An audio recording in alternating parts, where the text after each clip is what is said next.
Hey friends, my name is Lenice. Welcome back to my channel.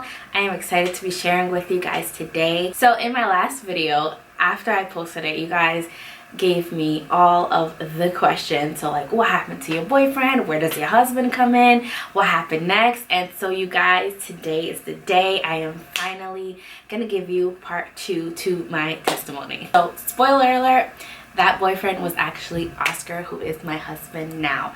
I know it's crazy, just hold on a second. I will get into all of the details, you guys. I'm gonna give you all the tea today. I really pray that this video blesses you. I really pray that it encourages you and sparks some hope. But I also pray against it being used as like false confirmation, you guys. This is my story. This is just how God worked it out. It could have absolutely nothing to do with yours, but at the same time, I really hope that it encourages you. I just strongly encourage you guys to just seek the Lord wholeheartedly for yourself. He will not leave you in the dark. In my last video, I shared with you guys about like legit the biggest heartbreak of my life, and that's where I ended off. And so I'm just gonna be picking up from there today, so let's just jump right into it. So Oscar and I met when we were actually 11 years old. It's crazy. We met in middle school, went to the same middle school together. We started dating at 13. I know, it's not something I'm actually proud of, but we did. When we were 13 years old, we started dating, whatever that actually really means at 13. From 13 years old and for the next 10 years, we would be on and off dating. Honestly, our relationship was so toxic. It was very dysfunctional. It was not healthy at all, like whatsoever. Looking back at it, I would do things differently, but also then again, I know that it all added to a part of our story of what it is today. So do I recommend dating at 13 years old? Absolutely not. But you know what, God worked out all things. So giving you like the cliff notes of it all. We met when we were 11, started dating when we were 13. We were on and off for the next 10 years. We broke up for a while. Our last year of high school, we broke up, and he ended up having a baby. A little while after that, we ended up getting back together, and that's where things like really started to pick up. A few years after that, we decided to move in together. When we moved in together, that time frame is when I really started to feel Jesus knocking at the door of my heart, and I explained it all in my previous video of how I went from being an unbeliever to a believer. All of my identity was in my relationship. I just was known for the girl. I was known as a girl with the longest relationship. I was known as Oscar's girlfriend. Lenice and Oscar were just a thing even when we weren't a thing. It's like ridiculous. So all of my identity, all of my worth was found in my relationship. And I think that's the reason why I just always like would go back to this toxic relationship.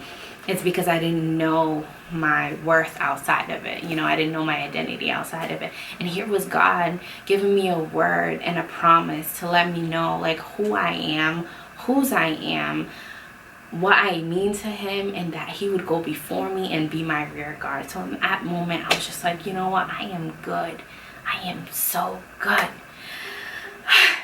And so after that, I was just like, you know what? I'm absolutely done with this relationship. And I just didn't talk to him for a little bit.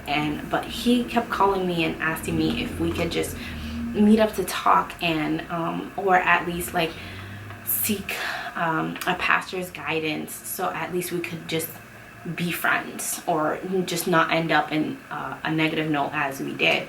And so I agreed to that because I had felt like, you know, where we were at now was so different than where we were before. So I agreed to that. And but I was like, I can't wait to tell the pastor. Because I just like had this feeling like I'm right, you know. And the pastor asked me, he said, Lenice, are you the same person that you were before you found Christ? And I was like, no. He's like, would you want to be judged for the things that you did before you found Christ? And I'm like, no. And he's like, the same goes for Oscar. That same grace should go for Oscar. And I was just like, wow, like, I get that, but I still don't want to know. I remember Oscar had told me I know that these things hurt you, and I hate that I'm saying it and it hurts you, but I feel so free. Because I guess this whole entire time that we've been seeking the Lord and going to church and praying together, God had been showing him scriptures like the truth will come to light, what is in darkness will come to light. And he felt that conviction to tell me the truth about the past, but he chose not to, because he thought, like, you know, we're so good now, why am I going to bring up things from the past to hurt her, you know, and or to ruin what we're building now. And so he didn't. And so the truth came out a different way, and but then he was able to, like, literally just come clean about every single thing that's ever happened, and even things that were, like, you know, before our time, and just to be completely 100% transparent with me. When I thought that was interesting that God had been putting it on his heart and convicting him, but he didn't do it in the time, like how God had been showing him. He didn't do it himself, so God allowed it to come out another way. And then but either way, when he was telling me all these things, he felt freed. Just a side note, I just want to encourage you guys, and just to really, like, point out that you should never have to fight for your position in your relationship. I feel like a healthy relationship, you should never have to fight to be valued. If I knew the things that I know now, it would have saved me a whole lot of heartache.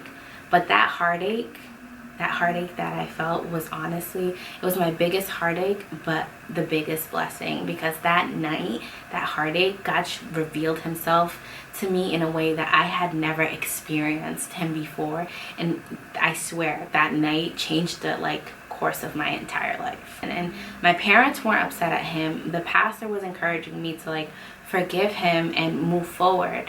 No one was saying for me to be with him, but it was like everybody was telling me basically to, like, give him grace and move forward, because everyone had seen the major transformation. The old Oscar was not there anymore. He was a whole new person, and everybody could really see it. And that's really what I held on to as well, because I saw the transformation too.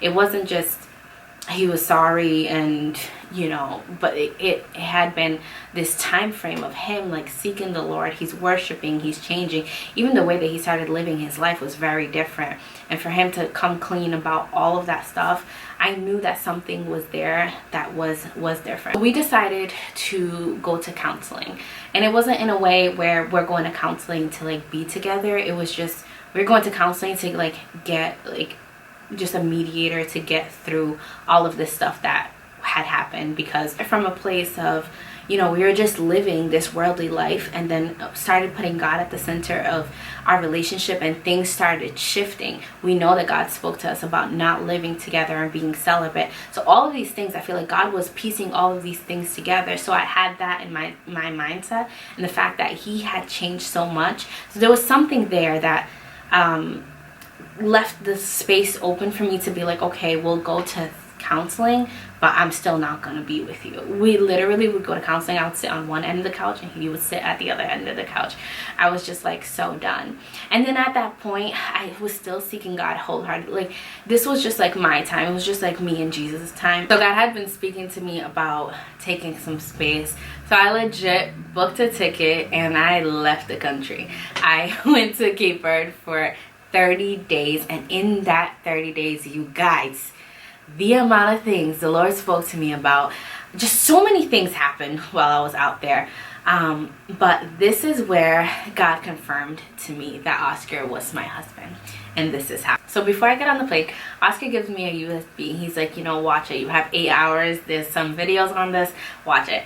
So this boy really made me some videos. Throughout the past few months that we had been in counseling, he would record some videos, like talking about our day or talking about things that had been on his heart.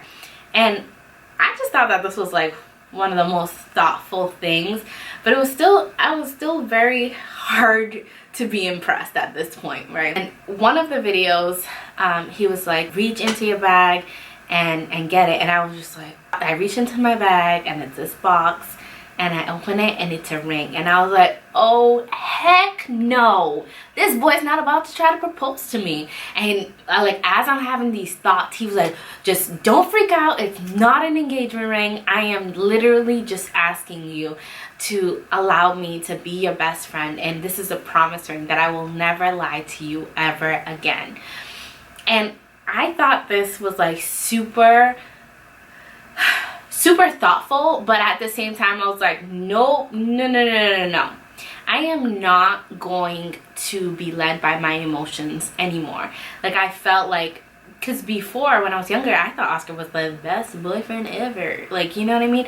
And I just was like, no, I am not about to be fooled by my emotions, God. So this is like, I was like, no, God, like, you said you would go before me, you'll be my rear guard. He promised to redeem me. So I was like, God, I'm literally giving you my whole entire heart, my whole entire life. So you need to tell me, like, I'm not doing this thing anymore without you. So you need to tell me, like, is this something I should pursue? Is this something I should walk forward in? Is he my husband? And as I prayed those things, I just asked the Lord for confirmation, and I just asked the Lord for a word, and I opened the Bible, and he gave me Jeremiah 33. So this is what Jeremiah 33 says, and I'm kind of like paraphrasing it. I still have the same Bible that I had when he spoke to me, and I just underlined the things that I felt like just like really popped out to me, and I felt like the Lord was really speaking to me like in this spirit. So it says, call to me and I will answer to you, and I will show you great and mighty things, fenced and hidden, which you do not know, do not distinguish, and do not recognize. I will lay upon health and healing. I will cure them and reveal to them the abundance of peace, prosperity, security, and stability and truth. I will rebuild them as they were once at first. I will cleanse them from all the guilt and iniquity by which they have sinned against me, and I will forgive all of their guilt and iniquities by which they have sinned and rebelled against me. Jerusalem shall be to me a name of joy, praise, and glory, all before all of the nations of the earth that hear of the good I do for it, and they shall fear and tremble because all of the good and all of the peace and prosperity, security, and stability I provide for it. The voice of joy and the voice of gladness, the voice of bridegroom and the voice of bride, the voices of those who sing and bring their sacrifice of thanksgiving into the house of the Lord. Give praise and thanks to the Lord of hosts, for the Lord is good, for his mercy and kindness and steadfast love endure forever. Behold, the days are coming, says the Lord, that I will fulfill the good promise I have made to them. That was it. And I was like, I stared at it for a long time, and I just felt like, God, are you really, like, are you telling me this? Like, I just stood there for a while, and I had a whole 30 days to really meditate on everything that was happening, and God kept confirming it to me over and over again. And I just kept bringing it to him because I was like, God, I need this to be your thing. I don't want it to be mine. Like, I personally didn't want it. I was just ready to like travel the world and live my best life with Jesus. And I just felt like God kept showing me, and they kept pointing me back to this and to pursue this.